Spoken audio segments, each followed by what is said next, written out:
आज की ये जो बैठक हुई ये बहुत ही ठीक ढंग से सभी पार्टियों ने मिलके चलाया।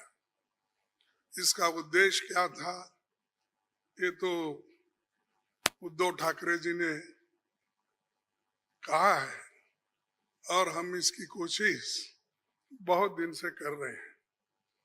जब मैं बेंगलोर में था उस वक्त भी जो वहां पर मीटिंग हो गई थी, इससे पहले पटना में हो गई थी, उसके पहले तैयारी के लिए हमने मेरे घर पर भी राहुल साहब और नीतीश साहब, तेजस्वी और हमारे पवार साहब सभी मिलके एक बार बात किए। उसका एक ढांचा बना। उसके बाद जो नीतीश साहब के पटना में पहला मीटिंग हुआ, उस मीटिंग में एक एजेंडा तय करने की बात हो गई और उसके बाद में बेंगलोर का हुआ। अब यहाँ पर मुंबई में आज सभी लोग मिलके अपनी बात को रखे और खास करके सभी को एक ही, सबका उद्देश्य एक ही है कि महंगाई को कैसा कम करे, इसके लिए कैसा लड़े, अनएम्प्लॉयमेंट के लिए कैसा हम लड़े।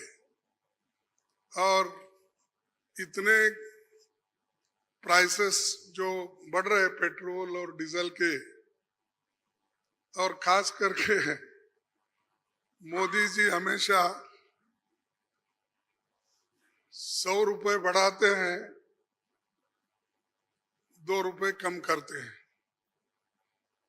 अब पेट्रोल की, एलपीजी की जो दाम थी वो मोर और लेस डबल हो गई, लेकिन उन्होंने उसमें से सिर्फ 200 रुपए कम किया, यानी 700 बाकी रहा।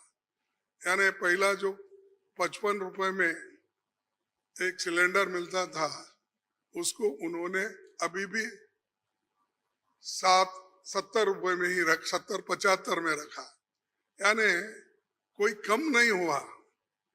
पहले जो था उससे ज्यादा बढ़ाए थे, उसको थोड़ा कम कर, लेकिन इससे लाखों रुपए उन्होंने कमाया। ये तो गरीबों से चोरी कर दिए और गरीबों के जो काटे और लोगों को दिखाने के लिए 100-200 रुपए कम करना और कहना कि मैं गरीबों के लिए काम कर रहा हूं। मोदी साहब गरीबों के लिए कभी भी काम नहीं करेंगे, ये यकीन मैं दिलाता हूं, क्योंकि उनकी हमेशा यही रणनीति रही है कि गरीबों के खिलाफ काम करते हैं। बड़े बड़े उद्योगपति के साथ वो मिलजुल के चलते हैं। और यहाँ पर तो कल ही एक रिपोर्ट आपके सामने राहुल गांधी जी ने रखा था, अडानी की संपत्ति बढ़ गई कैसी, बढ़ाए कौन, और कैसा आज कम से कम 75,000 करोड़ रुपए गरीबों के जो पैसे थे उनके जेब में कैसा गया, ये सारी चीजें उन्होंने बताया। तो ये जो है, इसके खिलाफ लड़ने के लिए जो बड़े बड़े सरमाएदार है और उनको जो पैसा जा रहा है हमारा गरीब का, तो उसको रोकने के लिए इंडिया जीतना जरूरी है।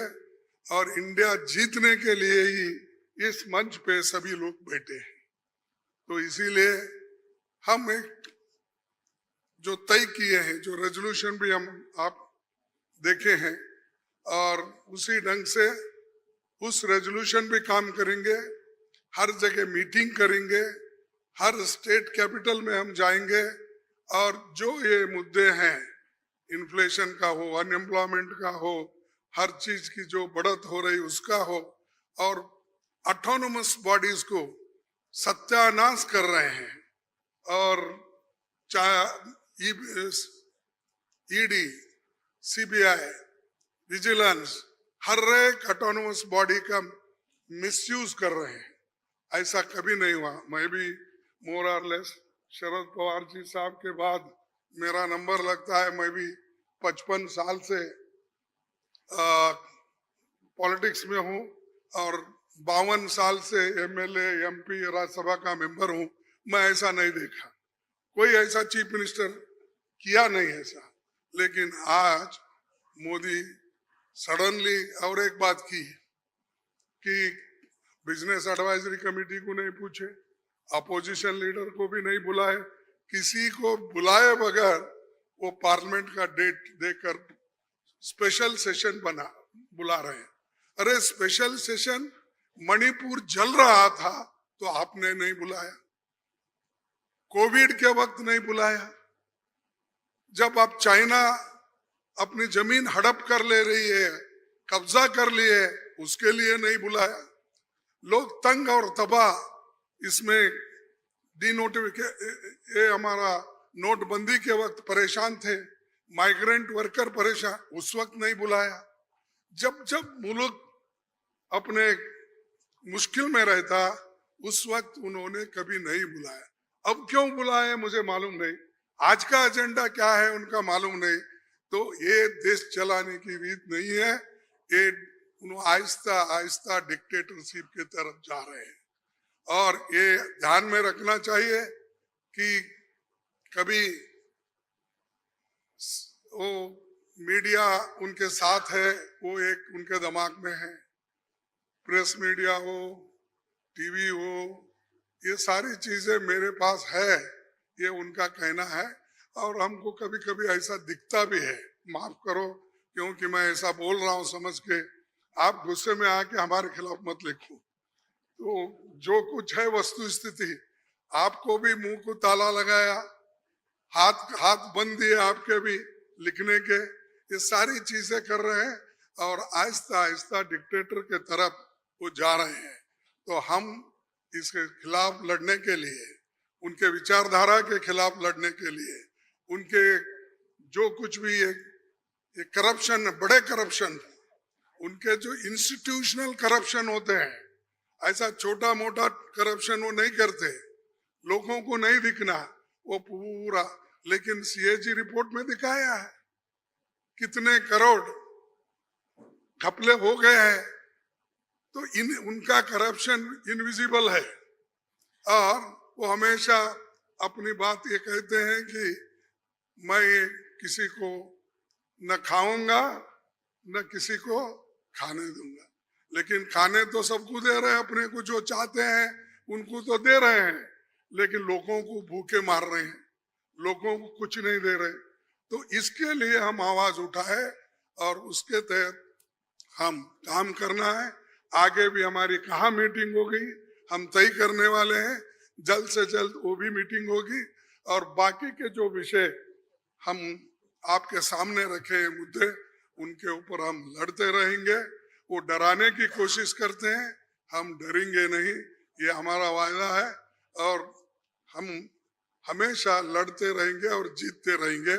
और आज मुंबई में जो हमारे महाराष्ट्र विकास आघाड़ी जो ये स्टेप लेकर हमको बुलाए हैं, उद्धव जी लीड लिए हैं और बाकी कांग्रेस पार्टी और एनसीपी सभी ने मिलके ये जो एक यहाँ पर कार्यक्रम रखा और बहुत यशस्वी हुआ।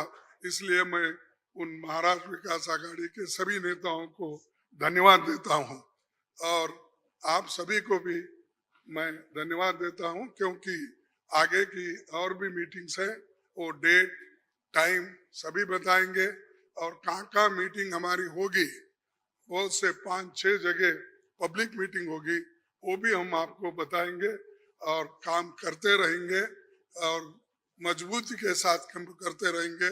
इसको ढीला करने की कोशिश मोदी जी कितना भी कोशिश करे, हम वो डरने वाले नहीं है।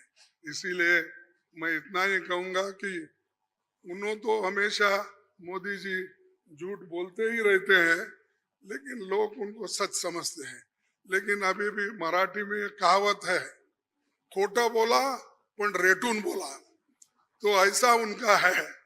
इसीलिए सब झूठ बोलते जाते हैं, लोगों में भ्रम डालते हैं, तो वो सबको हमको एक्सपोज करना है, हम करते रहेंगे।